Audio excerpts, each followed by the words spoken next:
just a second. I am running just a few seconds behind, so give me just a second here, and we will get started. I'm so sorry.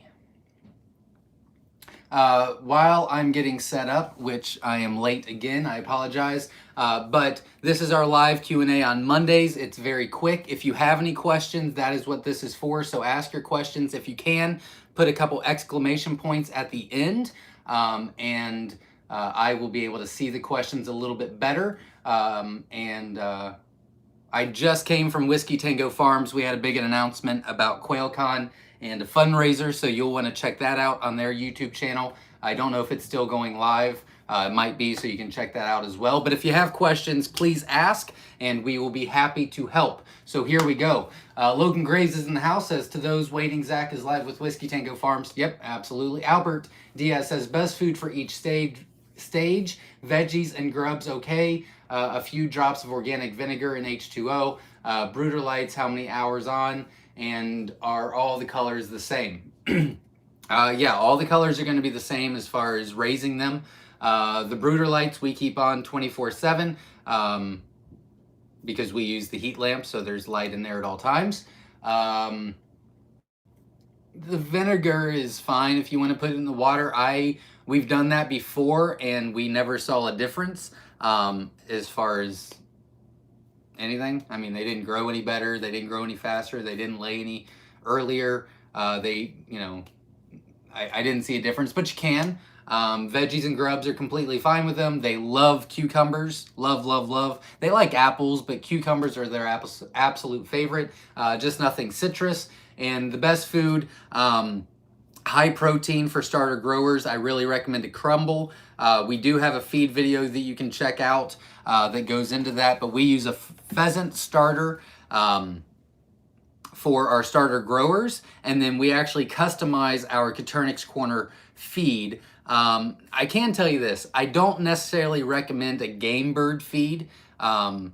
I'd rather you do a general layer feed if you're gonna do that, because game birds are typically seasonal layers. And from what I understand, with much smarter people than I doing all of that, that a general layer feed or something like that would be much better than a game bird feed. And when we were doing a game bird feed, and when we switched over to this customized feed, then, I mean, production just skyrocketed, less deaths, and so that, just keep that in mind. Just because normal game birds, regular game birds, are seasonal layers where Caternix are not. So just keep that in mind. That's a good question. Hello, everyone. We do have a community setting on Sundays. I'm not going to read any of the comments tonight, but I do appreciate all of you here. So thank you very much. And I do hope, I do hope everybody's having a great time. I am looking for the next comment, so I apologize. How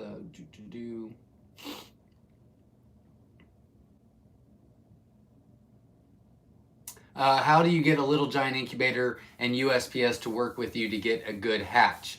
That's a good question. So I have not received the Little Giant yet, but I ordered a Little Giant and a Hovabator at the same time last week, and I'm going to be doing reviews on those. I actually was contacted by somebody today offering to send me something to do a review on, and I actually turned that down. I would prefer to purchase them and give an honest review, because then I would feel obligated. I don't want the review to be affected. So I did purchase those. I'm in the middle of a Nurture Right 360 review now. Lockdown is on Friday, so hatch day will be end of Monday, last hatch day, and then we'll be posting that next week. And then the video I talked about last night about the big surprise, I think it's going to be a good video. It's about cages. That will be, I think Thursday is when we can finish it. So it's kind of a big project, but I am taking the time to do the video, and it's a little frustrating, but it needs to be done. So I'm more of a just get it done, quick, fast, let's go. And but I got to take my time and do this video. So I think that it'll really help you guys. So watch out for that as well.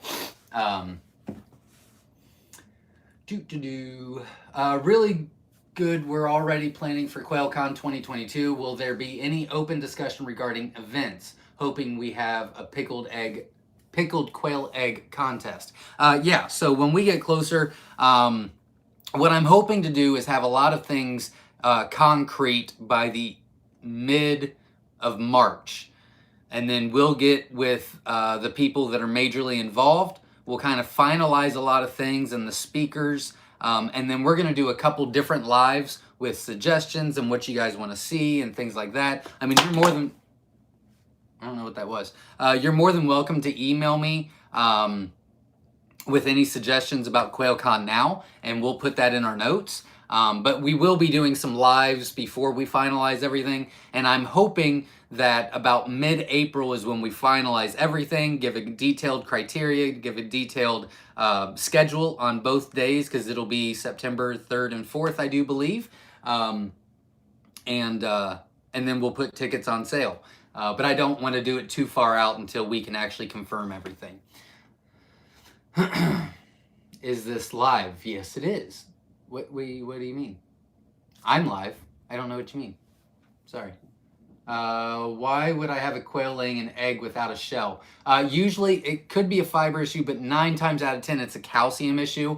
If it happens once, it's not that big of a deal. If it happens 2 or 3 times, that quail might be kind of at the bottom of the totem pole as far as what's in that cage, and they might be getting the scraps of the feed. So you might want to check that out. And if it keeps happening, you could supplement, you could supplement the feed with some oyster shells to increase the calcium, and that will help. It might be a deficiency in that quail. I mean, that's a possibility too. There's a couple different options, and I know you didn't ask this, but maybe this will help a lot of you. There's not one specific way to raise quail, and there's not one good answer for everything. I don't know how to say this correctly. So you really have to troubleshoot your quail. So for example, your question was this shellless egg, right? Was that your question? I'm all over the place. Yeah, your egg without a shell. All right, so it could be that they're just getting the bottom of the barrel of the feed that day. That could be it. It could be that it's a deficiency in that quail. You could just increase all of them with adding oyster shells. Or you could pull that quail out, separate that, and do some trial runs, such as just giving them the regular feed, see if that changes, then add the oyster shells, see if that changes, and things like that.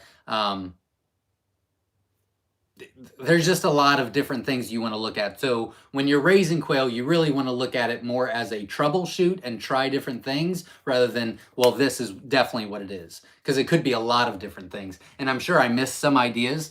So check the comments, because other people might say, oh, it could be this. And I'd be like, oh, yeah, it could be that too. So keep that in mind. Why would I... Oh, I just read that one. I work late stopping by to see Las Vegas. Welcome, Witch Doctor. Thanks for being here. Hey, Slightly Redneck's in the house. Welcome.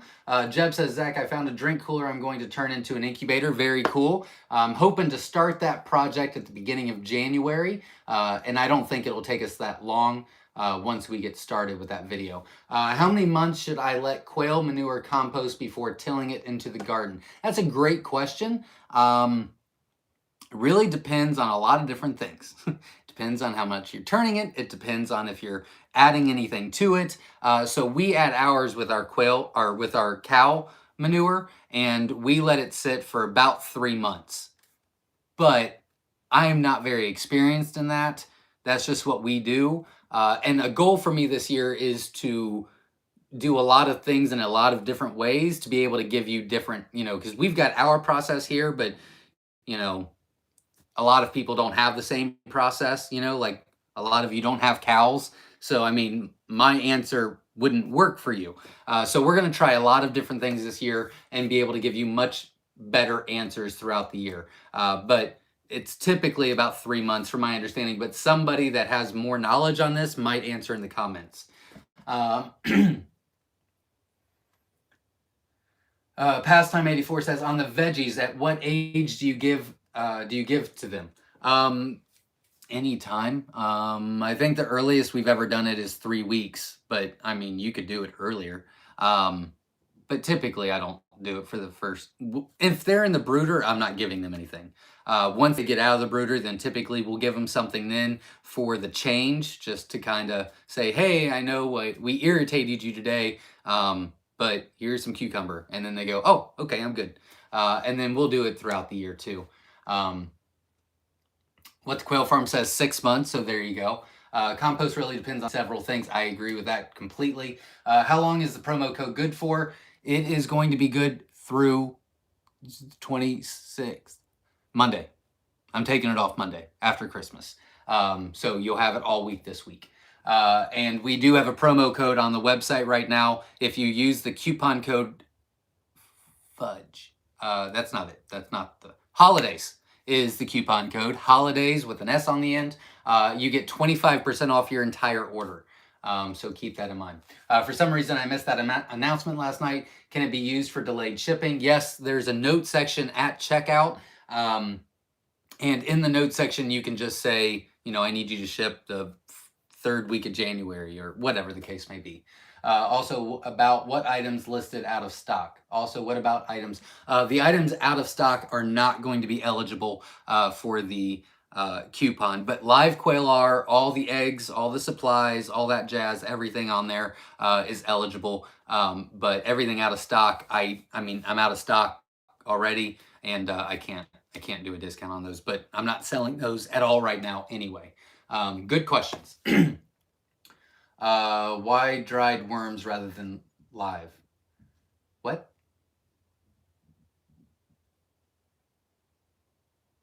I don't, maybe you're talking to somebody else. I'm sorry. Slightly Redneck says, because he would be much more knowledgeable at this, and he goes live every Thursday at 7 Central Time, I do believe, which would be 8 p.m. Eastern Standard Time. He goes live, so you want to check out his live show as well. But he says it's not really a time-based thing, so there you go. Witch Doctor says, question, my feed store has been out of game, bird, and meat bird feed. My babies are 3 weeks old, and I'm feeding them 20%. Do you think this is okay? That's fine. They're not going to get as large as they should, or it'll take them a lot longer to get there, which is okay. That's not a big deal. You can supplement that with extra protein to increase the protein. You could do that. But what I would recommend is looking at a pheasant starter or looking at a turkey starter. We used turkey starter for years and years and years, and it worked great. It's always high in protein. It's usually always available in places, so you can check that out as well. And I do believe that Slightly Redneck actually feeds his starter grower their entire lifetime. So again, there's many different ways to raise quail, and you kind of have to just try things out and find out what best suits you. But again, Slightly Redneck is live on Thursdays. You'll want to check that out, see how he does it, and then you can kind of decide, because he's really good at explaining why he does it, and I try to do that. I don't know if I'm as good, but I try to explain why we do it as well. But then you can kind of understand the process of both and decide what works best for you. So I love the fact that there's a lot of different ways to do it so that you can customize your own way of doing it. Zach, what's up, buddy? I've been MIA for about a year, but I'm back and we'll be getting with you for some eggs after I get back to the GR YouTube channel. That is awesome. Congratulations. I'm glad you're getting back into it. And we missed you, so welcome back. I understand why you want about not using gamble. I don't know what that means. I'm sorry. How many years do they lay for? For maximum productivity, they usually lay for about 2 years. The hens will lay about 2 years. Again, that kind of changes as well. So, like if you don't supplement the light, they'll kind of not lay during the winter because they don't have enough light, which will increase how long they lay. But on average, and again, the law of average, they typically lay about 300 eggs a year for about 2 years, and then it starts going downhill, typically. But it depends on your setup as well. Low hatch rate lately. I don't know if you're talking to me. Our hatch rates have been fine. We're still, I mean, we're pretty good. We'll get the occasional one. Usually it's an incubator issue. Sometimes it's the post office, but I mean, overall, we're still sitting at a 75.65. Pretty sure it's a 75.65% hatch rate on shipped eggs. Question, when are you doing the Gigantor 3.0 video? We're hoping to start it the first week of January. I've got a lot of things going on for the next 2 weeks with all the holidays and everything. So I'm hoping to start that the first week of January, and I really don't think it'll take us more than a week and a half to do it all. So the video will be coming in January, unless something unforeseen happens. My stores have been out as well. Any update on the jumbo line's availability? Wanting to order after the holiday shipping rush? Absolutely. The jumbo white wings, the jumbo whites, the jumbo Egyptians, the jumbo mix will all be back on the website, and the jumbo sex links will all be back on the website January 1st. So I'm very excited about that. I'll be caught up with all of them mid next week. So I'll be putting in a couple days for me, and then we'll go live with all of them for sale January 1st. The jumbo wilds were supposed to be January 1st, but we had a disaster in the brooder room. I lost a lot of my up and coming breeders, so I'm actually going to delay that a week because I've got to put those back in, and I feel bad, but I mean, I'm going to shoot myself in the foot if I don't do it. So the jumbo wilds will be back on the website January 7th, but everything else will be January 1st. I'm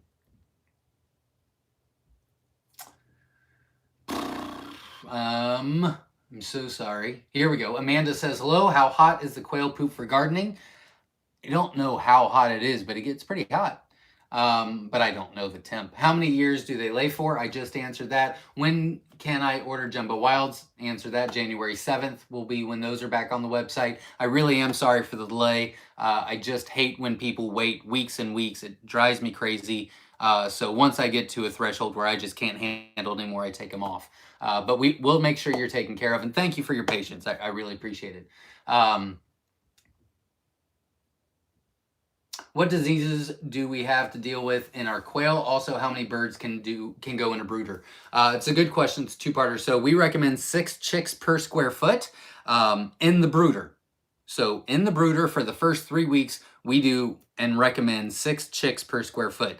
Once they're 3 weeks old, we recommend you put them in a grow out cage and you change that to about 3 quail per square foot is what I recommend there. And I don't remember the first question, diseases. You know, there's not a lot of diseases that they get. I mean, I guess everybody is susceptible to diseases, but they're pretty, to be honest, they're pretty clean animals, to be honest with you.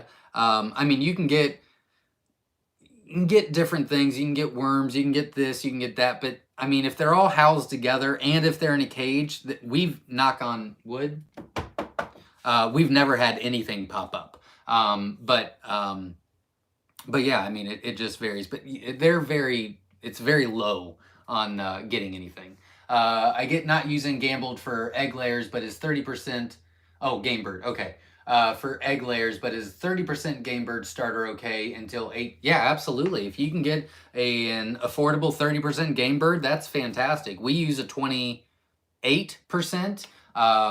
Slightly rednecked, if you're still on, if you want to let us know what you use, that'd be great. But yeah, 30% is fantastic. I don't know if I'd go past 30%. You don't want them to grow too fast. But yeah, 30% is fantastic. How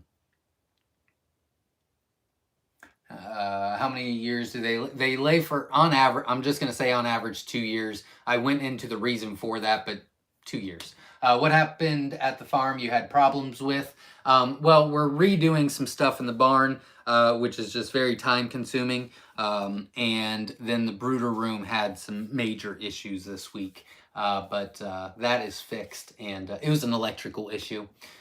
So that's fixed. How many months should quail manure compost be before I put in the garden? We kind of talked about that before. Someone said 6 months. We do 3, but we add stuff to it. Slightly Redneck said it's not really it's not really a time-based issue. There's a lot of factors involved with that, unfortunately. But I thought, I could be wrong, I'm pretty sure Slightly Redneck actually has a video on that. Papa the Builder has a couple videos on the compost manure in his playlist, Papa Builder of Things, but he is much more knowledgeable about the compost than I am. I'm not a big gardener. It's just not my thing. But he's got a couple videos on his playlist, which is called Papa Builder of Things, and I believe Slightly Redneck does as well on his channel, so you can check that out. Quail egg eating contest. There's going to be a lot of fatting. Quail egg eating contest. Oh, about the Quail Con?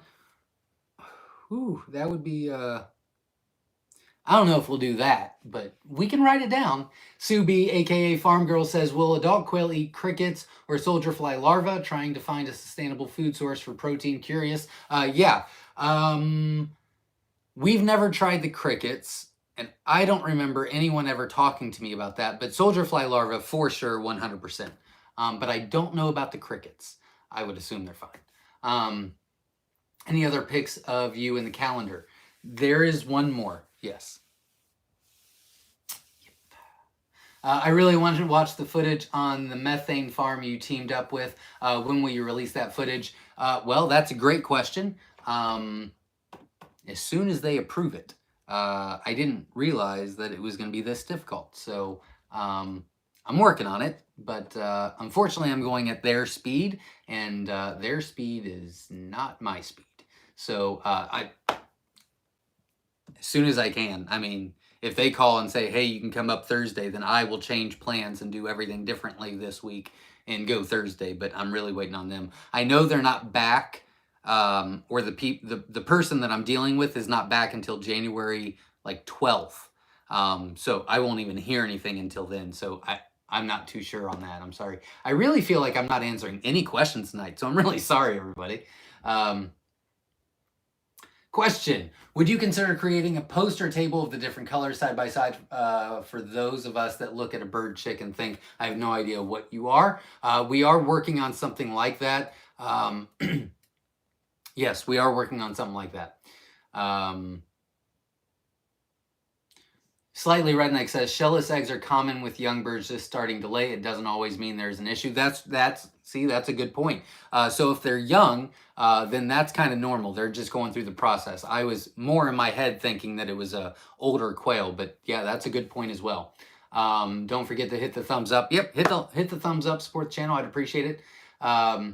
Love your vids. Keep it up. Thanks, TJ the Gamer, which is my son. Thanks, buddy. They never watch my stuff at all. Garcia Short says, did the university you visited raise their own bugs to feed their bird or make their own feed? They actually used our feed, actually. They purchased bags of feed from us, and so we brought it to them.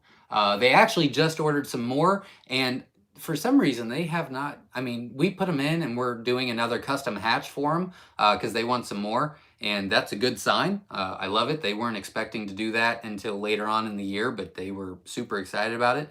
So they already ordered some more. They hatched out today, and I'll be driving back up there in 3 weeks to drop them off. And they said that they would do an interview this time.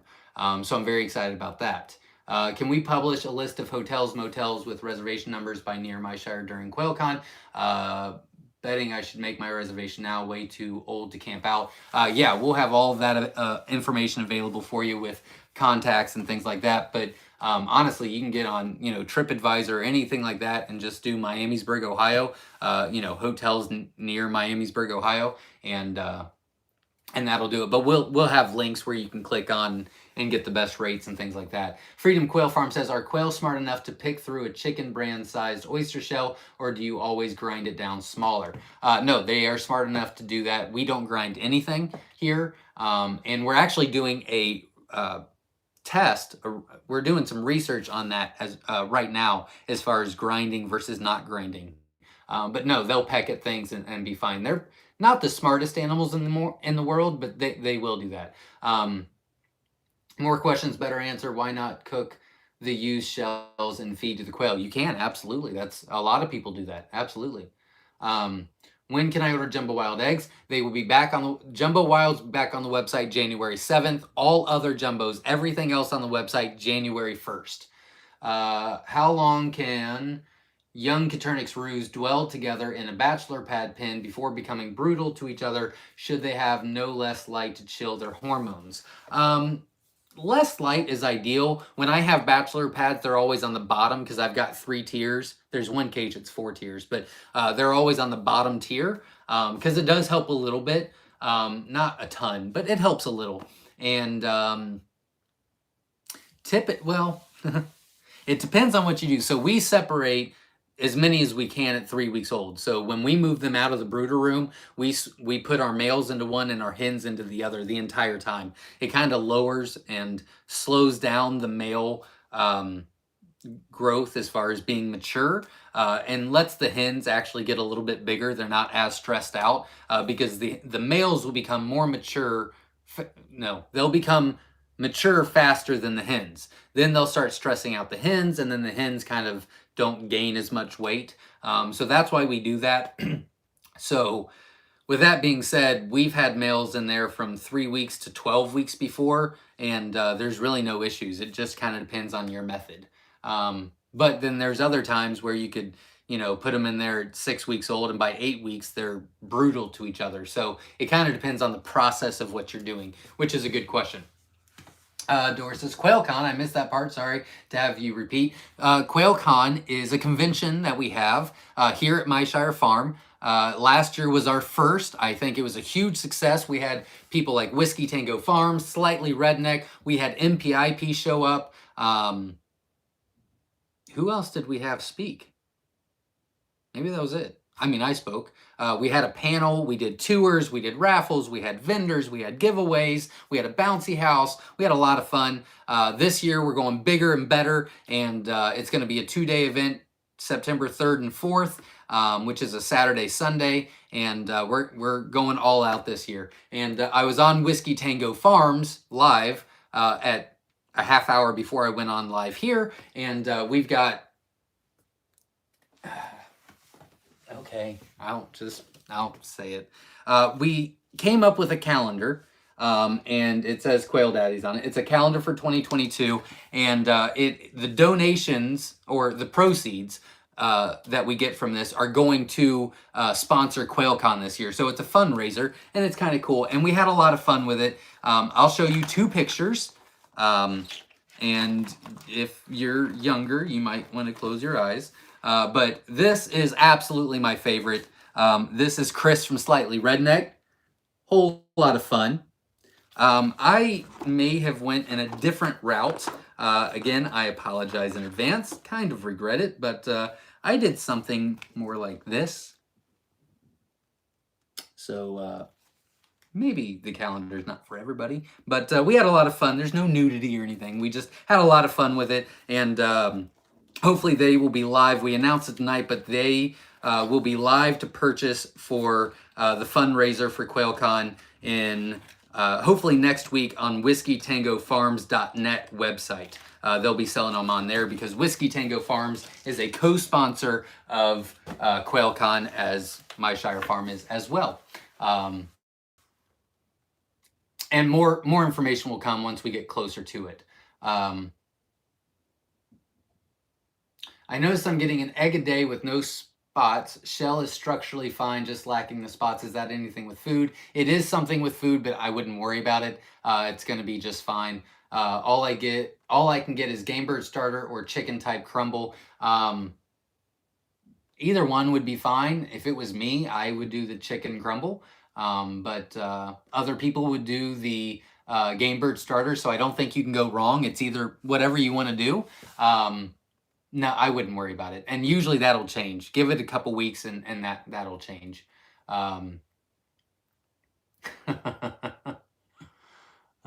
We'll play that game later, Trenton.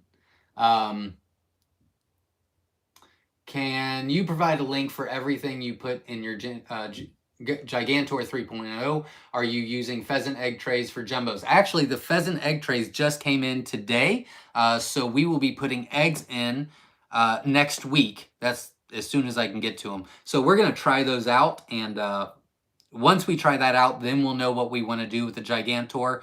So that is an experiment that we got to do before that. So I'm pretty excited about that. And then we'll do a video on whether, or well, I don't know if we'll do a video or I'll just mention it on the live, whether the pheasant trays were good or not. But when we do the Gigantor 3.0, yes, absolutely. There's going to be a list of everything we purchased, where we purchased it. A lot of that will go onto our Amazon store and things like that.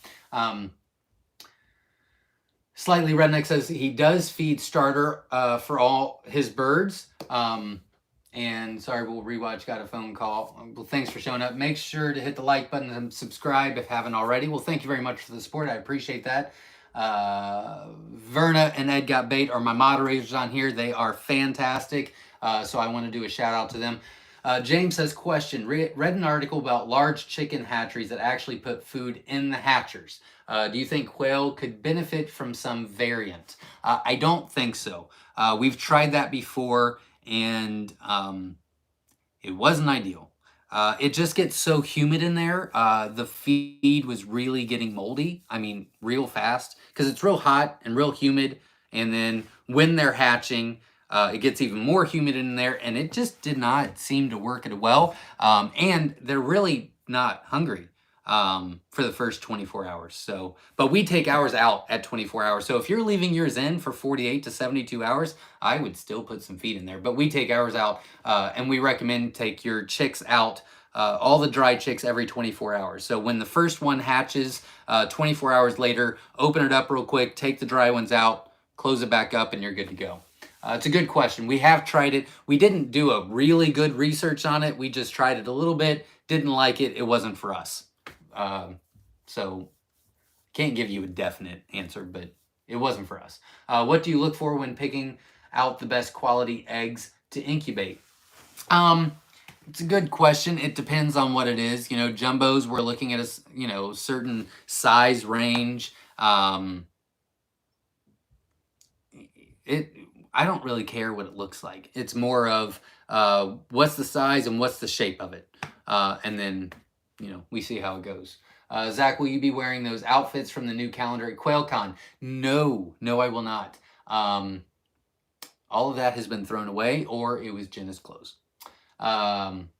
Alan says, I'll be ordering then. Well, thank you very much for waiting. I really appreciate you. Jason says, Living Traditions Homestead just had an 86 to 90% hatch rate from your eggs just 2 weeks ago, so no low hatch rates from Myshire. Absolutely. They did absolutely fantastic. I was very excited about that. Choosing eggs to incubate. How do you choose? What do you look for? Example, a perfectly round egg or an elongated egg would not be good to incubate. I don't have my glasses. Would not be good to incubate, or does it matter? No, I don't really like. No, I don't use the perfect circular ones. I don't use the elongated ones. If it's an odd shape at all, I don't use it. I don't really care about the pattern or the coloring or anything like that. I'm really just looking for a size. So, for example, when we started with Coturnix quail, a traditional standard Coturnix quail egg weighed between 7 to 9 grams.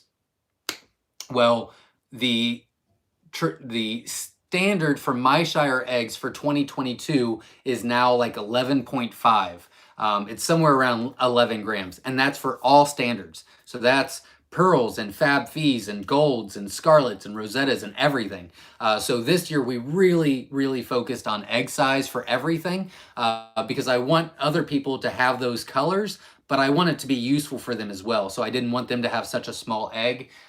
So this year we looked at egg size. and we looked at egg shape. And really, other than that, I didn't really care about anything else. But that's a good question.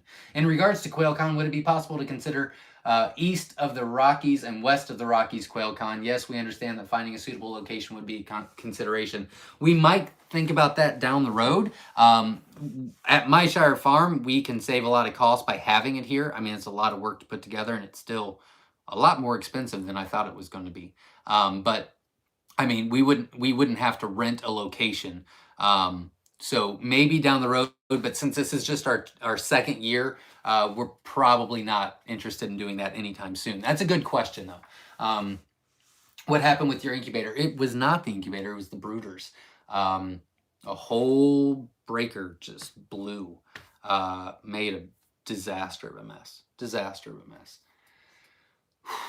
David Smith says, do I have to keep the temperature for my layers at a particular degree for them to lay in the winter or not slow down, or is it just the 16 hours of light? No, they're fine in the weather completely. It can be hot, it can be cold, it doesn't really matter.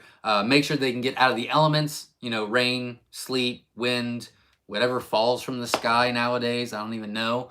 But no, the weather doesn't affect. It's the light that matters. Slightly Redneck says, when referring to quail manure as hot, that is more of a reference to how much nitrogen it contains. It is incredibly high in nitrogen and will burn your plants if put straight on the garden. I did know that. That is correct. I'm going to recommend any compost questions to Slightly Redneck.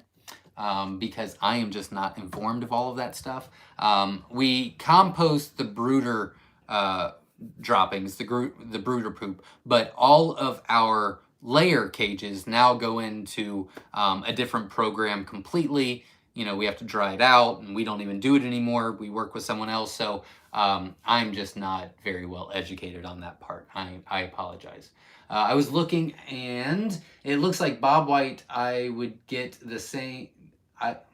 I'm going to start over. I was looking, and it looks like Bob White, I would have to get a game permit, but I think I'm okay with Coturnix in the state of Indiana. That is correct, and I do know Indiana's laws, and you do not need a permit or anything with Coturnix.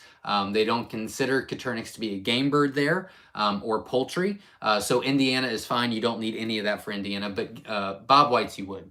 Other states you'll have to look into. I just know Indiana and Ohio and a couple other states. Gary says, Zach, do you know how long it takes to get eggs from your location in North Alabama? Once they're shipped, depending on where you're at in Alabama, I mean, if you're in the middle of nowhere, then it's 3 days. If you're near a big city, it's typically 2 to Alabama. So I'm going to say 2 to 3 days, and then from shipping. Like once it ships, it's 2 to 3 days. And they're as far as ours go, if you order from us, they're laid same day as shipped. Fertility doesn't even take a drop until day 7, so you're good to go. Slightly Redneck says, to make it compost faster in carbon and add carbon in a 1-to-1 ratio, like dead leaves, straw, or even shredded cardboard. There you go. Doris says, I ordered mine on December 7th. Does this delay mean I have to wait until January 7th to have my eggs mailed? No.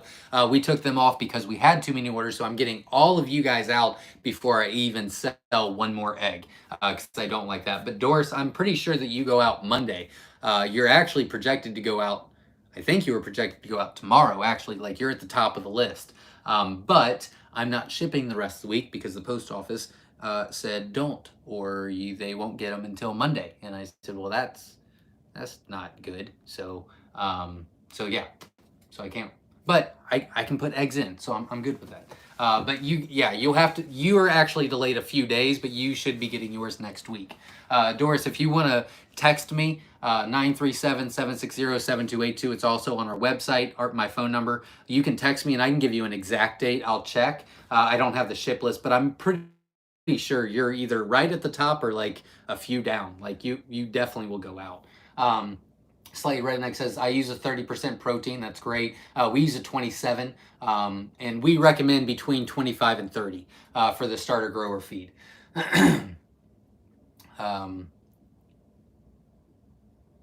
Not talking to me. Okay. I have a video on making compost, not specific to quail manure, but the same principles apply. There you go. Check that out. Slightly Redneck, if you're still on, if you could maybe post that link into the comments, then they could just click on it.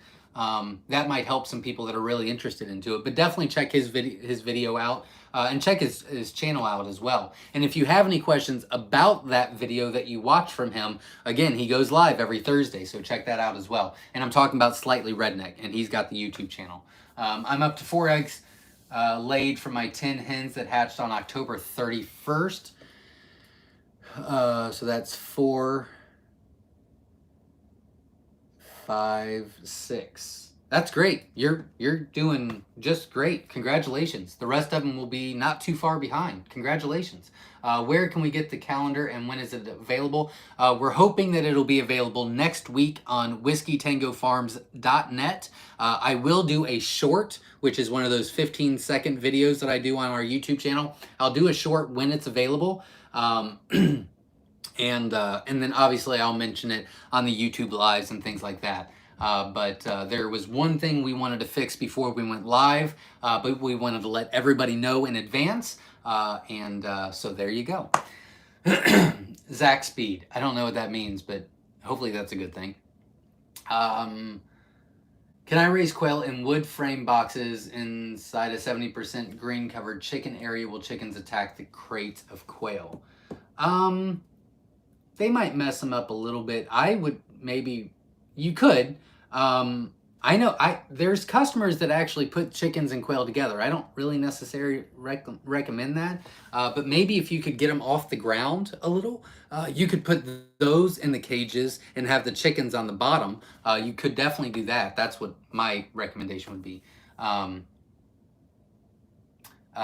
Disease with the two together, yes. So again, much smarter people than I explained to me that this is how it works. Every bird has carries some sort of the disease of a bunch of avian diseases, but they're kind of immune to their amount. However, like chickens have more of an immune system to certain things than quail. So if you put them together, quail cannot handle what the chickens can. So the chickens can give them the amount of what they have to the quail, and the quail can't make it. So that's pretty much how it was explained to me, but we've never done it. Some people swear by it. A lot of people have them on the top and the chickens are on the bottom, and they said that that would work because they're not next to each other, but having them actually together would not be ideal.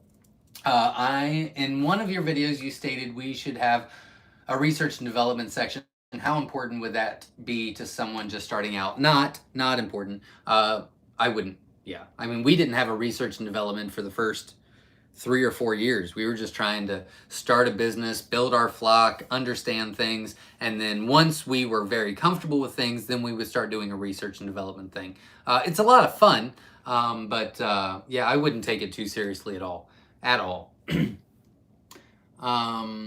Thumbs up, everyone. Thank you very much. The Quail Daddy will be, when will the calendar be available to purchase? The Quail Daddy calendar will be available soon on the Whiskey Tango Farms website, which is whiskeytangofarms.net. Ed Got Bait and Verna put the link into the comments. They are not available now. We're hoping by next week, and I will do an announcement as soon as they are. Nude quail, yeah. Everyone needs to get one to see Zach and Daisy Duke. See, I don't know about that. I might have went too far, right? I was very excited that someone asked me to model for them, and I might have went a little too crazy. Leanna says, can I raise quail and wood? We just answered that one. I'm located outside of Richmond, Indiana, and have jumbo Caturnix from AJ Farms from Virginia. That's awesome. Congratulations. I'm glad you're into it, and best of luck to you. Number 88. Thank you very much for hitting the like button. Thank you for supporting the channel. I appreciate you. What is spiral breeding? How can I research types breeding more? And thank you so much for all you do. That is a long question or a long answer. So I am going to direct you to Facebook. I'm going to direct you to Newbie Quail Lovers Facebook group, which Verna can put in the comments. And on there in files is a detailed thing about spiral breeding. Also, there's some good stuff.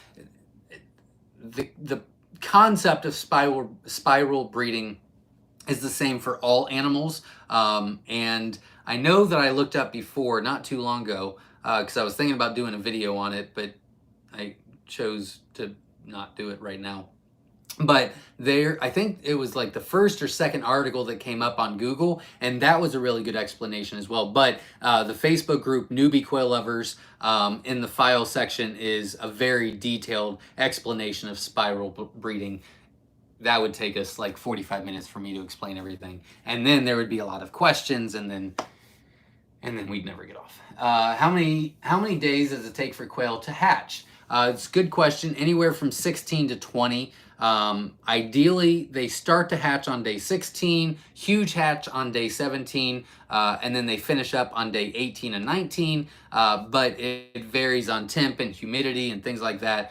So they, they can healthily hatch to day 21. And they can start hatching on day 15. Again, it just depends on your temp.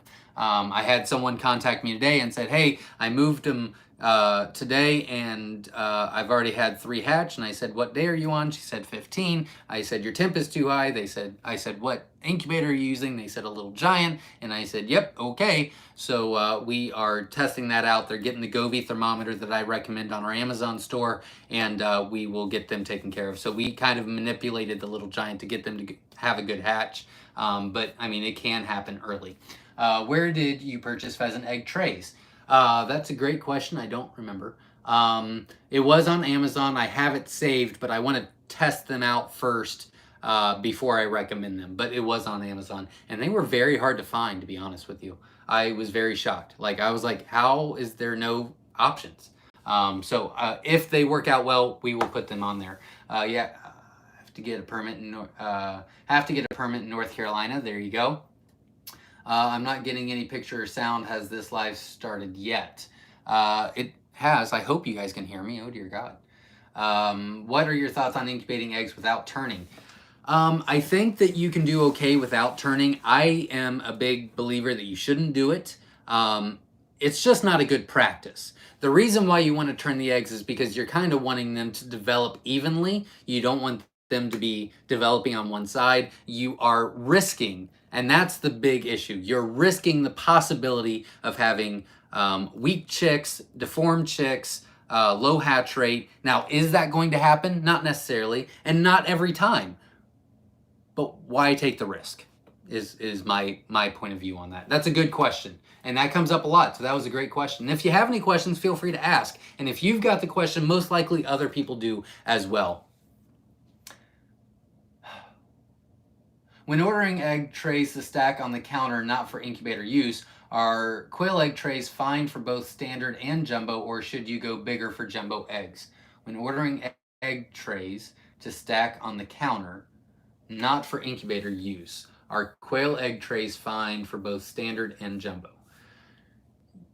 The trays, yeah, they would be fine. You would have to put only jumbos on top. You wouldn't be able to use jumbos on a bottom tray. But if you put those on top, then yeah, absolutely. How many days does it take for a quail egg to hatch? We just talked about that, so I won't go into it, but typically between day 16 and day 18, but it can be from day 15 to day 21. It depends on what's going on in the incubator. Came in and dropped my like. Well, thank you very much. I appreciate that. What week old do you start switching chick feed to layer for jumbos? Very good question. It is the beginning of week 9 to the end of week 9 is when we do half and half. And then they go straight on the layer after week 10. It's a good question. He's like, what kind of lights do I need to have? Mine have stopped laying. Don't overthink it. Any lights will do. A lot of people are having a lot of success with Christmas lights. We're going to be doing some research and giving you some ideas on that later in videos. I've got a lot of great ideas for you. So if you're not subscribed to the channel, I'm telling you, I've got some good videos coming your way. If I have to say so myself, it's not necessarily me, it's just the topics that I think will really help a lot of people. So make sure you subscribe to the channel. But anything we'll do, Christmas lights, or I know a couple people that are having a lot of success with those, like the lawn lights that are solar. You just put the lawn lights in the ground. They're like for driveways or walkways or whatever, and they're just shining them towards the cage, and they're working fine. LEDs are ideal, but not necessarily. Don't overthink it. Lights are lights to them. As long as they get it, they're good to go. It's a good question. Does anyone have any idea on the law regarding quail inside city limits, such as in Texas? You would have to check, but I am pretty sure Texas does not consider quail, Coturnix quail, poultry. I'm 90% sure, but I could be 10% wrong. So you will have to check that out yourself. I just did a video not too long ago called Npip, what it is, and things like that. And you can check that out. And then the description is the Npip website, or you can just put in, Npip in Google and find the website. You go to your state and it will let you know. But I'm pretty sure Coturnix is not under their laws and rules. I'm pretty sure. Yusuf is in the house. Welcome. Glad you're here. He was the 18 and under contest winner for December. So best of luck to you. Hopefully you got the eggs and the incubator already.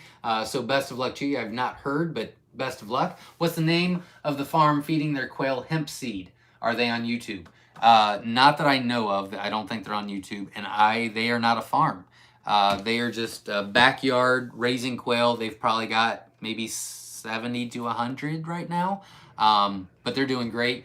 I don't remember their name right now. I'm sorry if you're on. It is not personal. I talk to a lot of people. Once I know your name, I will be like, oh, right. So I apologize, but I wouldn't even be able to guess right now. I'm sorry. Temp here is in the high 20s. Can I put my 5-week-old chicks outside? Yes, absolutely. That would be completely fine. Just make sure they can get out of the elements. It's a bit too late now, but I put monkey fur bark, which is redwood, I believe, in part of an aviary. Is there a substrate that is toxic to quail? Not that I know of. That should be fine. Not that I'm aware of. Any types of keeping the birds from wasting feed. I got a gravity system on a plastic shoebox. Might PVC elbows help? PVC elbows would help. Chris from Slightly Redneck just did a video, I believe, last week. And his was kind of like a quail math video as well. And he shows you his, but it's just a big Tupperware part. He put holes in it, and then he uses that for water and food, and really likes it. What we do is we actually put a little pan underneath the feed, and then it goes all into the pan, and so does the poop. So what we do is we just have a 5-gallon bucket. We've got 1/4-inch wire on top of that, and then we literally just dump the tray into the 5-gallon bucket. The poop stays out of it, the feed goes in, and then we just reuse the food. So it takes a little bit longer, but we have no waste at all, ever. So that's an idea, and we'll be doing a video on that as well. That is true. Misty says cedar is toxic to most birds. That is true. I don't know of quail, but it would make sense because it is most birds. I'm not too sure though. I'm not familiar with that. What percentage of eggs in a 60 egg shipment from Myshire are related? Some father and or mother. Well, they're all laid same day, so there is a pot, because we do we have multiple hens in with multiple males, so they might have the same dad, but they definitely would not have the same mother, for sure. Do you count the day you put eggs in the incubator as day 1, or after 24 hours as day 1? That's a good question. I'll tell you how we do it. So we put eggs in every Friday. Now, George gets off work. I do not, but George gets off work at 2:30 every day. So at 2 o'clock every day on Fridays, we put the eggs into the incubator. We count that as day 0 because it's halfway through the day. So that means on Saturday, it's day 1, is how we do it. So it kind of depends, if you're doing it way early in the morning, like before work or something, I would count it as day 1. If you're doing it really late at night, then I would wait until the next morning and say that's day 1. So it kind of depends on the time frame you're doing it, but having a system is really ideal. So yeah, if you're putting them midday, then count that as day 0. That's a good question. And Verna, I know you're busy, but if you can write that down, I don't have my stuff with me. Write that down. I need to put that in the video as far as what day 1 is, and hopefully that will help some people and eliminate some questions. Have you thought about having your wife on a live talking about what she does on the farm, how long y'all been doing the farm? Do you have a camper hookup for the Quail Con or a campground near? There are some campgrounds near, and then we've got a huge open field that we had a bunch of campers in last year as well. But it's not, there's not a camper hookup. It's just, camping. It's just, tents and things like that. And we can get some electricity out there if you want. Some people brought a generator and used that. What was the other question? Oh, yeah, my wife will not ever go on a live or a video in that manner. She gets very nervous, does not want to be a part of it. Just not her thing. She was, obviously she's a Quail Con because, well, it's here at Myshire Farm and this is our place. And she has no problem talking to a huge crowd. She was up on stage during the panel question because we actually did an actual live Q&A live, like with our people. So it was Whiskey Tango Farms, myself, Jenna, Chris from Slightly Redneck. We were all up there. They asked the questions, we answered. She was up there. She was fine. But getting in front of a camera, she can't handle that. It's just not her thing. I asked her to do it once before. She's in one video on our YouTube channel. And it's only like a 2-minute video. And she didn't even speak. And when she finished that video, I turned it off. And literally, she was like shaking. Like she couldn't do it. So I do not ask her to do that anymore. I felt really bad for pushing. So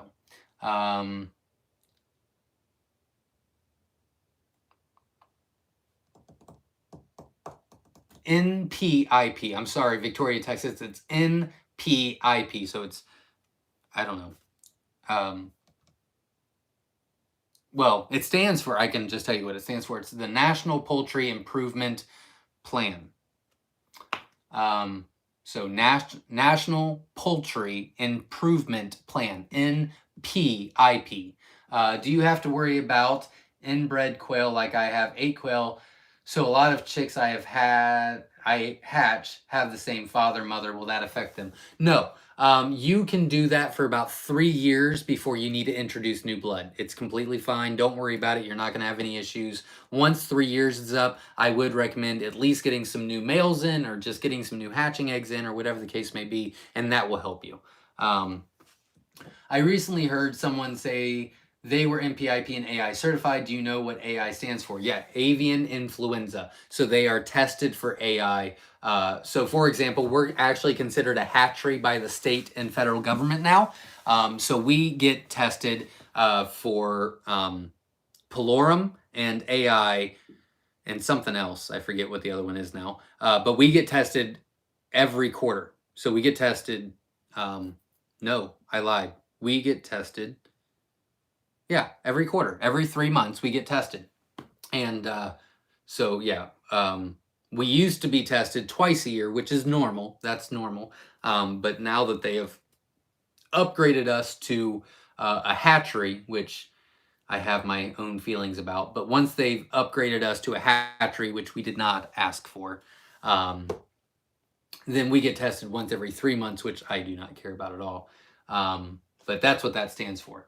NPIP and AI certified. So that's the NPIP people are coming out. They're testing for pylori, AI, a bunch of other stuff, blood test, and a mouth swab. And you get one of the tests back immediately. The other one they send out, the blood test they send out. No, I lied. The blood test immediately. The mouth swab they test out is what they do. I'm pretty sure. I don't remember right now. Anyways, and then you just get a little certification saying, hey, everything was clean. Everything's clear. You're good to go.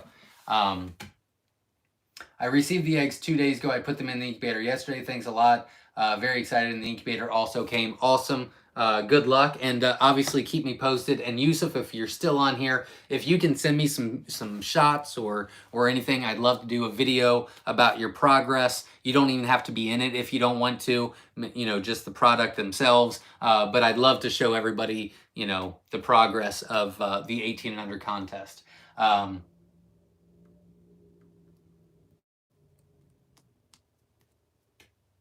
I spread quail manure on my garden fresh all winter long, and my garden does great, but I only have about 70 birds. All right, so again, there's different ways to do things, but that's great. Thanks for sharing. I appreciate it. Will the 360 incubator video be out? When will? They go into lockdown Friday, so next Tuesday or Wednesday after I edit it and put it all together. We've already started. I mean, we opened it up, we gave you our initial thoughts, we put them in the incubator, and then we'll do a lockdown and take the tray out and show you the candling thing, and then we'll do the hatch and give you our honest review. So probably in about a week, a little bit longer than a week.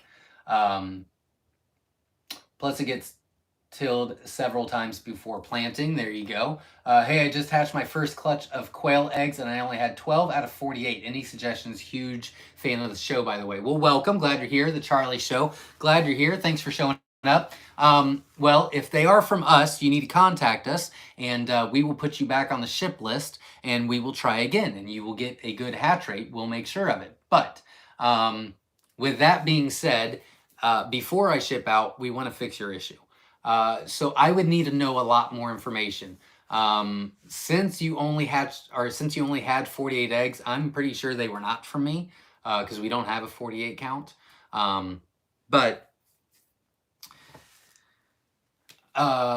real quick, because I got a couple more questions. If you're still on the Charlie Show, what day did they start hatching? And I mean, like, did they start hatching on day 16, day 15, day 18, whatever the case may be? I need to know that. Did you candle, and how many were fertile, and when was the last one hatched? Again, day 18, day 20, day 25, whatever the case may be. If you're still on, let us know what that is, and I can try to help you out. We probably will have to talk after this. You'll have to contact me because I'll need a lot more information, but we can fix the issue. I would just need to know where it happened at. Now, Slightly Redneck says, Steve, that makes sense. Adding it in the winter and tilling it in will make it compost down by spring planting. There you go. So there's an idea. Come on, Jenna, you can do it. We are all friends. New year goal to be on at least one Q&A. Not gonna happen. It's not gonna happen. And to be honest with you, I'm never gonna ask her. I'd love for her to. I mean, she's 1 billion times smarter than me, better at me than everything. And you guys would really benefit from it. But if you want to meet her and pick her brain, you got to come to QuailCon. Because I'm telling you, I never should have pushed her to do that. She got real nervous. Rich Brown says, I have put eggs in lockdown on day 13, 14, and 15. Can't tell much difference. Have you done any research and what did you find? Yes. We haven't done the research that I'd be willing to share with you. We've done it for our own personal. So for a long time, we did lockdown on day 14. And now we do day 15, and that seems to get us a little bit better of a hatch. So we like lockdown on day 15, then they start hatching on day 16 for us. So we've got our own method. But if you consider that we put them in on day 0, we're actually putting them on day 15 and a half, and we found that we get a little bit better result that way because they're turning for a little bit longer, and we're not increasing the humidity until later on. But again, I have not done the actual research for the extended period of time that I would be willing to share with all that with you, because I'm not as researched as I'm willing to be to give you that advice. So I would recommend do what you're doing, and Ed got bait. If you will write that down, I will start doing research on that because that's something I can do just in my normal time. And we'll start doing records. I'd like to do at least 4 or 5 hatches of each. And so it will take me about 2 months to do. Videos are going to start taking me a lot longer because when I'm doing it, I really want to give you factual information rather than, hey, I hatched some out on day 14 and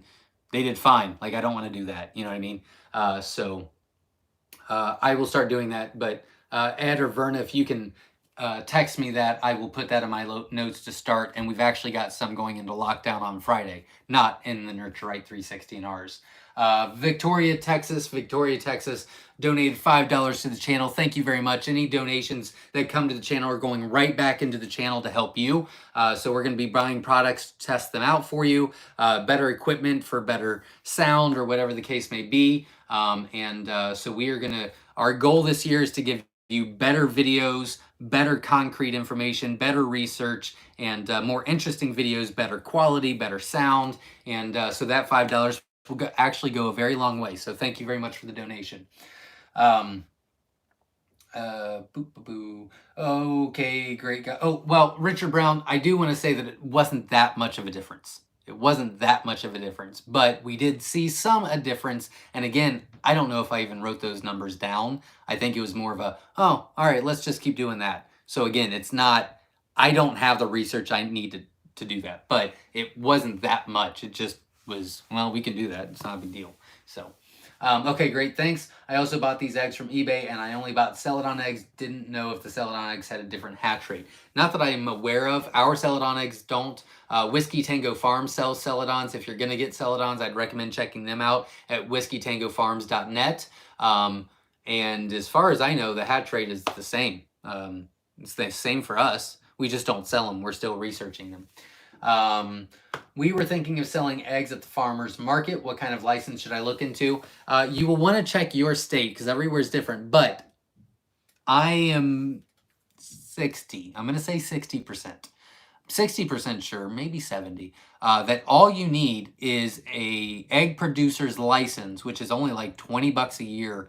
If you live on a farm, you have well water, you have to get your well tested and then just fill out a form, and that's it. That's all we had to do here. We have an egg producer's license, and I'm pretty sure at farmers markets you also have to be insured, but that would just be for the farmers market, not for the egg producer's license. But if you have that, then you can sell to restaurants, you can sell to co-ops, you can sell to farmers markets, whatever the case may be. And it's called a small egg producer's license.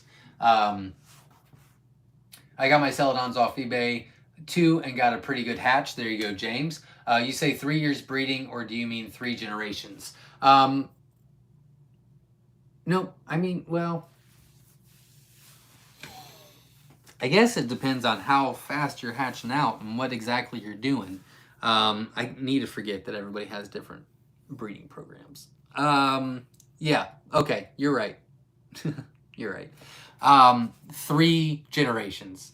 So you can hatch some from whatever eggs you got and put them in a cage, breed them together, and then you can hatch from them and put them in a cage and breed together, and then you can hatch from them and put them in a cage and breed together. And then after that, you need to introduce some new blood. It's just a good rule. It's, you know, you could go longer without any issues, but again, why test that? You know, like why push the limits on that? You know, eggs aren't very expensive. The live quail isn't very expensive, and it's an investment. For those that entered the 1800 contest giveaway, do they need to resubmit each month? Nope, I've got it all saved. If they feel like they want to or want to say something different, they're more than welcome to. But no, I keep them all until they win. 3 generations, yes, 3 generations. That is correct. Yeah, I said that wrong. I apologize. Not 3 years. I hope the person that asked that question is still on. I'm sorry. Again, that's what happens when I go live. I'm going to mess something up. But that is correct. It's 3 generations, not 3 years. But yeah, 3 generations. I'll leave it at that.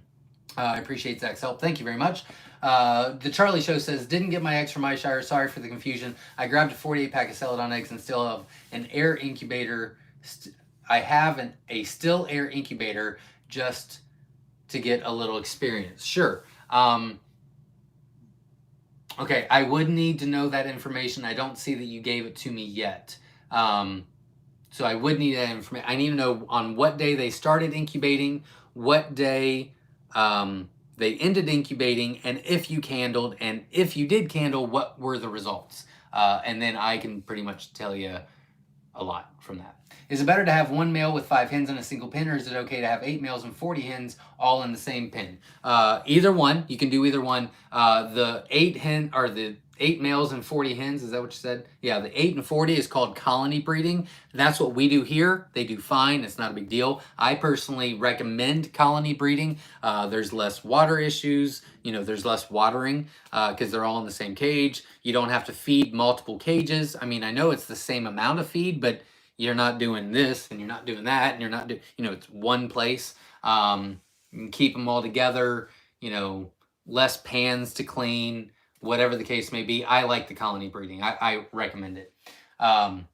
He's like, I have 8 quails, so a lot of my chicks are related because I collect eggs for 5 days. So I have to worry about inbreed chicks, or is that not a problem? It's really not a problem. You're fine. Again, I would probably introduce a little bit of new blood every 3 generations. You can go a little bit longer. I think the longest we've ever tried,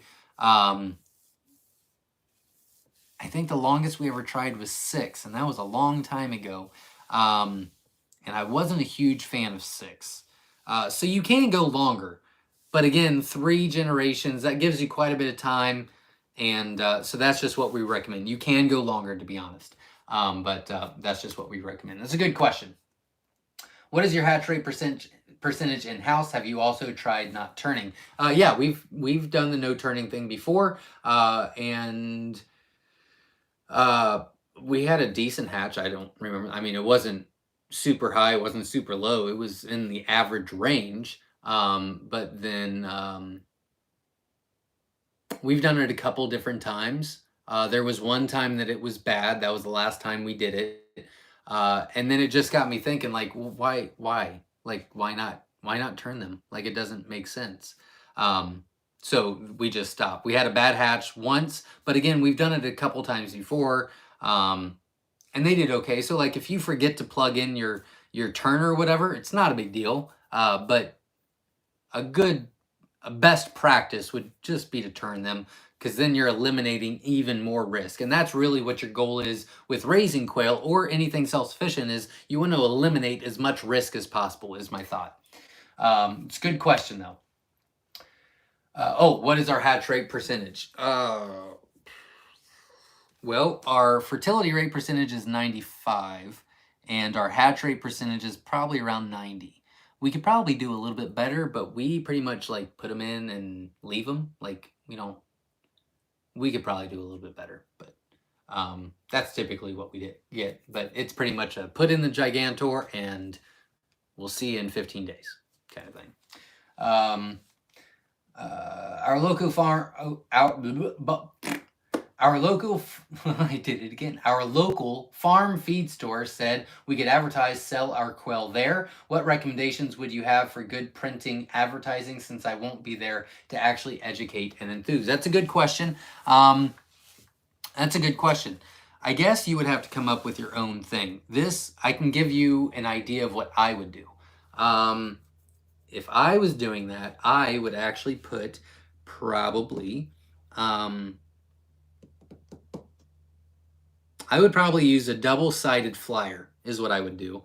And I'm not a big believer that they need to be all like fancy and catchy. Like, just give the information and that sells itself. But I mean, you can make it all nice. Plus, I'm not good at that stuff anyway. I'm not the fancy kind. But I would probably do a double-sided, and I'm just spitballing here, and then I would do a 4-section, front and back. And I would do like self-sufficient quail, and I would do the benefits of quail, and then I would do a little maybe quail math, like, hey, this is how many eggs they get a year, and this is how much it costs to raise a quail, blah, blah, blah. And then on the back, I would probably do a little bit of hatching process, how to get a best hatch rate. And then the second part would be contact information, and hey, we're always available for you to talk to us. We want to make you successful. This is a great way, just kind of a why you're doing it. Like, explain to them why you're doing it. That's, again, I would have to think about it, but that's my initial thought. Which, honestly, the more I think about it, I think is a good idea. But I would have to run it by Jenna, and then Jenna would change it, and then it wouldn't be my idea anymore. I've bred Celadon and keep around 85% hatch rate with 5 females and 1 male holding eggs for no more than 7 days at room temperature. That's great. So there you go. That somebody had that question, and that's great. That's awesome. Great lives, Zach. I have to go for now. Keep up the good work. Well, thank you very much, Slightly Redneck. I appreciate you being here for so long. You're great. Lost Sierra Acres Hatcheries in the house. Welcome. Glad you're here. Thumbs up, folks. Hit the like button. Thank you very much, Jeff, for support. I appreciate that. Like and subscribe. Hit the bell notification. Thanks, Ed. I put 21 eggs in the incubator. 13 were fertile. 8 were not. However, only 7 hatched. Is that a humidity temp problem? Most likely that's a humidity issue. Again, if they're ours, reach out to me. We'll make sure you get taken care of. But we want to make sure you're good. So let's just say that they weren't, which means 21 in the incubator. 13 were fertile, 8 were not. 8 unfertile out of 21 eggs is kind of high. That concerns me a little bit on the temp. 8's a little high, but not like extremely high. It's just a little high. That I could let go. Only 7 hatched. So 7 out of 13. 8, 9, 10, 11, 12, 13. So 6 did not hatch. 7 did. So you only got a 50% hatch rate on the ones that were fertile. Most likely that's a humidity issue. Yeah, absolutely. And I really recommend you get the Govee. I don't care what you get. I recommend the Govee. It's on our Amazon store. I really like it. It's a thermometer, hygrometer. It's very, very accurate. I love it. It's very cheap as well, which is, I love. But I really would get one of those and read that and see if it's reading correctly. Put it in different spots and make sure you don't have a cold spot as well. But the temp might possibly be off by maybe a half to 1 degree, maybe. I'm not 100% clear on that. But with only getting like a 50% hatch rate on the ones that were fertile, I would say it's definitely a humidity issue for sure. For sure. My celadon eggs started hatching on day 16. Had 2 hatch on day 17. I let them sit until day 22 and haven't had any others hatch. I opened it at the end of day 17 and put the 12 chicks in the brooder. So you had 10 hatch on day 16, 2 on 17, and that was it. That is a little different. So to me, that looks like your temp's a little high, buddy. I'm not a big fan of the humidity either. What was your humidity at lockdown?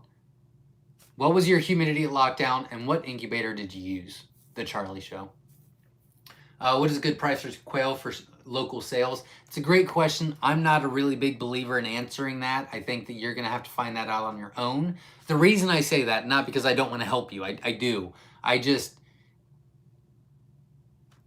don't want to answer you because I don't want you to have a crutch because of what I said. And what I mean by that is I'll use my balut sales, right? So we sell about 60 to 70,000 balutes a year. Our price here at Myshire Farm for balutes is 50 cents. Now, they do have to buy in bulk, so we have a different kind of thing going on. Now, there's someone in Washington that sells them for 80 cents an egg. Bob White, which is a handle on here that I don't know where he's located. I haven't seen him for quite some time, but I think he said that he gets 90 cents a balut. And then there's someone in, I think it was North Carolina, that doesn't get any more than 25 cents a balut. So everywhere's a little bit different. The person in North Carolina does not have a very large Asian market around there. And so they just are selling what they can get it for. And they're still making a little bit of profit on it. And they're paying for themselves. And that's all they wanted. So they were good with that. And then, the 80, 90 cents, if I told my customers that they needed to be 80 to 90, they would probably laugh in my face and slap me around a little bit. Like, no, you're still going to give us those balloons. So it just would not work in my market. So that's why you really have to do the marketing in your area, because I'm afraid to say, oh, well, we sell ours for 50 cents. And you go, oh, okay, great. That's what I'll do. And then you find out 6 months from now that you could be getting $1 an egg, or you don't sell any. And then you find out that your market's more of a 35-cent egg. That's my concern. So just keep that in mind. You ever think about writing a book? One day. Not this year, but one day. I would really, really enjoy doing that. If I could ever find the time. But right now, I am building a business and helping grow a community and trying to do a lot of vlogs to help a lot of people. So that is my focus right now. But one day, I would love to be able to maybe even substitute my time with videos to just write the book. But there's no way that I could do all of that right now. But one day, I'd love to.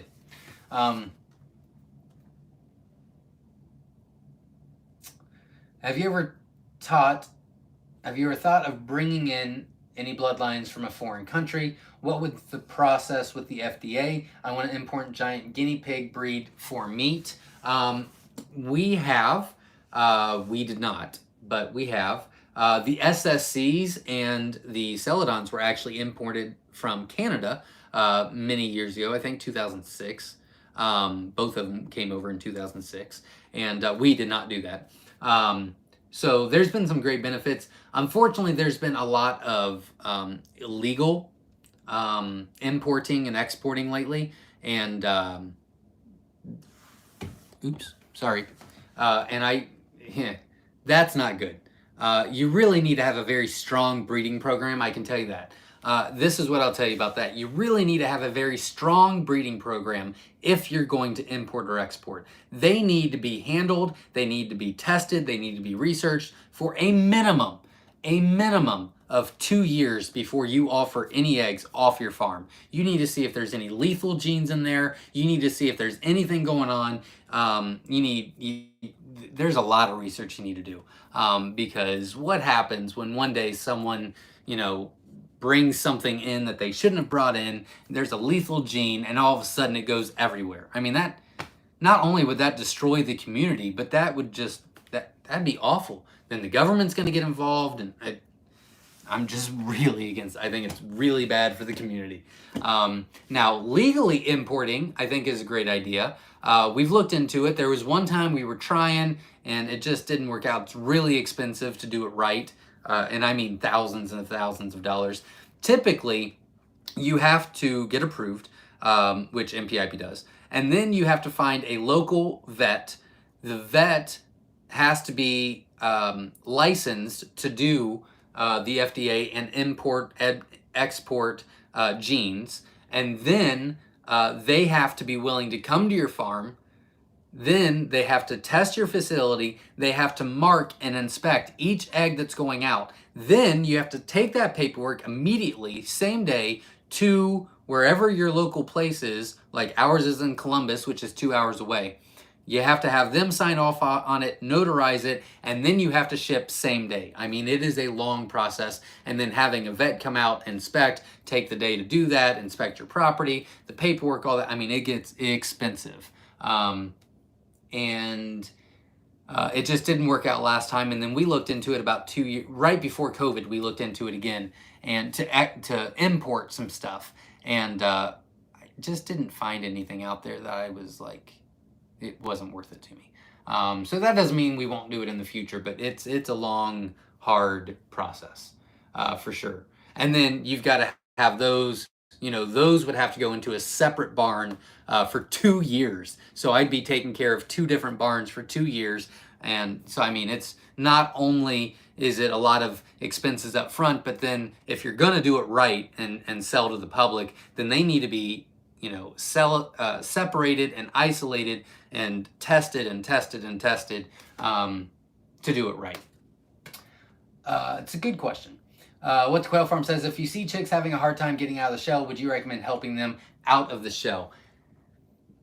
My heart says yes, but helping them out of the shell is never, I don't want to say never, most of the time does not help at all.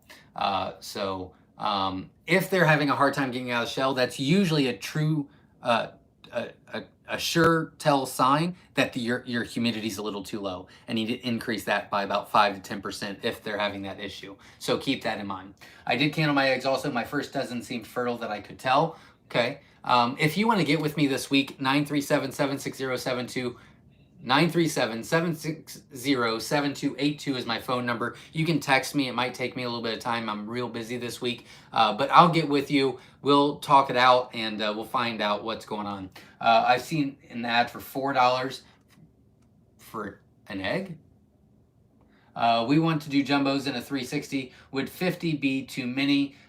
We just don't want to buy a second incubator yet, thinking of building a foam board incubator if we like it. Okay, 50 would be a little bit too many. I think you can fit 30, 32, 30. I think you can fit 40 in the Nurture Right 360. I think you can fit 40. I do believe. The jumbos will take a little bit more room, so honestly, I would recommend, especially with you starting out, I'd probably recommend the 25 count, because we'll actually, if you order from us, I would recommend a 25 count, and we can send 30. If you do want to max it out with the 40, you can do that. You can text me. I can send you a personal invoice, and we can do a custom order for you. My granddaughter is 12 and in agriculture class are working with the standard, with the standard Caternix quail. That is awesome. Congratulations and good luck to you. Willis, I pay $7 a bird, age 7 weeks up here when needed. Okay, good to know. What do you feed the chicks and when do you switch over when quail get older? We have a feed video, so you can check that out, but we customize our layer feed and we use a pheasant starter for our starter grower. And for standard size, we change the feed. We do half and half for the beginning to end of week 8, and then move them to the breeding program and just keep them on the layer. For jumbos, the beginning of week 9 to the end of week 9, and then we will weigh and put them in the breeding program and just use layer feed after that. Hopefully that answered your question. I put a thermometer in the incubator, and the incubator says 99.5, but the thermometer said 95. That is it. Absolutely. What's the number one rule, everybody? Number one rule: incubators lie.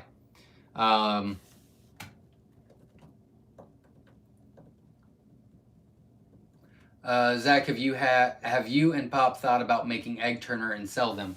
Yeah, that's not in our business model, but we are going to be doing an egg turner video because of the Gigantor, and so we will show you how to build your own. We'll definitely do that, but we're not in the business of building stuff, and the quail take too much of my time. But we will. Oh no. Sorry, guys. For the rest of the video, I've got to read off of here. I got to find out where I was. I apologize. There we are. I put, nope, I read that one. So yeah, we will show you how to make an egg turner for sure. Yeah, I think I got it figured out. I got it where the thermometer says 99.7. There you go.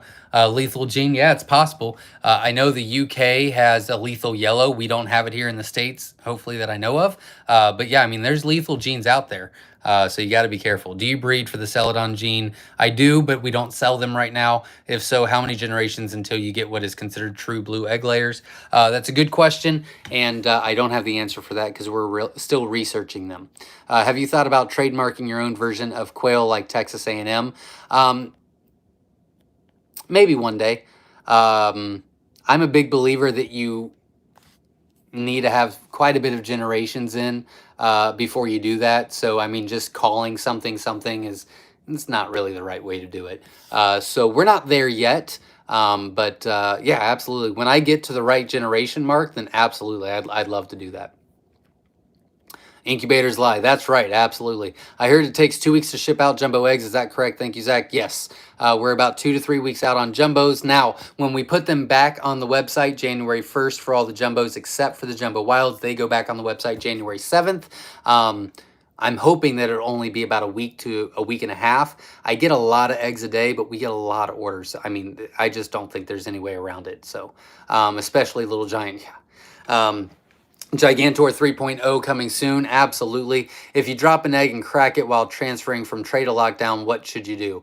It's a good question. If it's like a hairline, I honestly put it in there. I don't know if I should, but it turns out fine. If it's pretty bad, like if you dropped it pretty hard, then I toss it, even if it's 100% fertile, which I have choice words when I do that, and it does happen. But if it's just a hairline and it's not that bad, I put it in there. What is the best quail for egg and meat production? Any of the jumbos are great. But jumbo wilds are by far the largest. They're feather sexable. The jumbo Egyptians are large and in charge. They're jumbos, and they are they carry the Roux gene, which I really, really enjoy to work with, and they're feather sexable. The jumbo white wings are pretty, and they're feather sexable, and they're big. And then the jumbo whites are almost as big as the jumbo wilds. They're not feather sexable, but they come out cleaner when you butcher. And they're all jumbo size, so any of those options would be good, in my opinion. Gotta go, Zach. Huge fan. You'll see me around from now on. Well, thank you very much, The Charlie Show. I appreciate you being here and asking so many questions. Hopefully, we were able to help out. Do not eat it. I mean, that'd be a balut. Sorry if you answered already. Is the wait list for reships slowed down due to your disaster? No, the wait list is just because we got slammed. Living Traditions hooked us up. So we got a lot of orders at one time. But I think that all of my reships, I've got like 8 of them. I've got like 8 or 10. Well, 2 of them are credit card sales. So I got like 8 reships, and everybody's been waiting a couple weeks because like I'm just slammed. But they all will go out next week because I'll be caught up on all that stuff. So that is another reason why they have to be wait. Why we're not putting them on until January 1st, because there's a couple of reships I got to get out. What causes a beak to be deformed? It could be a couple different things. It's a small possibility that it's a genetic issue, you know, so you just want to call it. But most likely, usually, well, the beak thing could be a hidden genetic issue. The beak doesn't really happen in humidity. The most likely answer to the beak thing is a genetic thing, usually. And sometimes it hides for generations. But with splay leg, it's an environmental issue.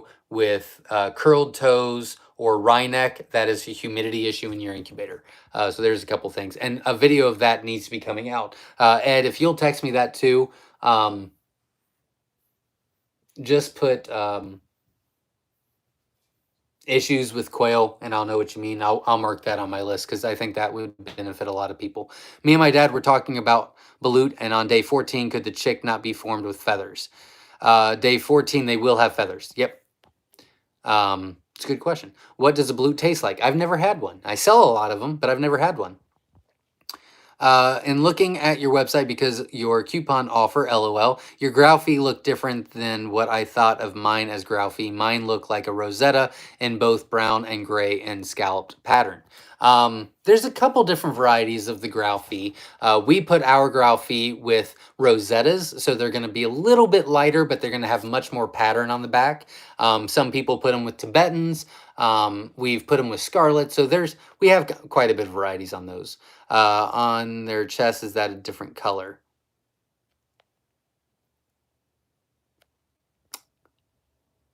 Scallop pattern on their chest, or is that a different color? On the chest. No. The growl fees on the chest is the same pattern as the back. It's our whole growl fee looks identical front and back. I hope that answers your question. Rod, have no idea, as I am not going to eat one. There you go. That is all. Thank you very much, Ed. That is all the questions for tonight. I'm sorry it took me so long to get through all the questions. I'm glad there was a lot. Mondays are supposed to be a live Q&A. We went 93 minutes, so I apologize. But we had a lot of questions, so I will, going forward, I'll try to go even faster. So I apologize. Yes, what the quail farm you can. So thank you very much, everybody. I will be doing a short tomorrow. Check that out. It's going to be a question for you guys. I'd love to get your feedback, so make sure you like and subscribe to the channel so you get that notification. It's only 15 seconds long, so I won't waste a lot of your time. We'll be doing that video hopefully Thursday about the big surprise in the barn. And then quail math, egg laying, hopefully will be this week, but because of the holidays, I might not get to it. I don't know. So I've got a lot of good videos coming your way. Stay tuned. Hit the like button, support the channel. I'd really appreciate it. Check out the Amazon store as well as our merch store. It's really cool. Our merch store is on our about page on the YouTube channel. It says like Myshire gear. Plus, I think it's showing up underneath our videos now. So you can check that out too. I need to check that out. It's supposed to, but I haven't seen it. So you can check that out as well. And thanks everybody for supporting the channel and showing up and asking questions. Thanks for the community. I really appreciate you all. And Merry Christmas, because I won't see you live until next Sunday after Christmas. So everybody have a great holiday weekend. We'll see you guys. I appreciate you all, and we'll see you next week. Thanks, guys.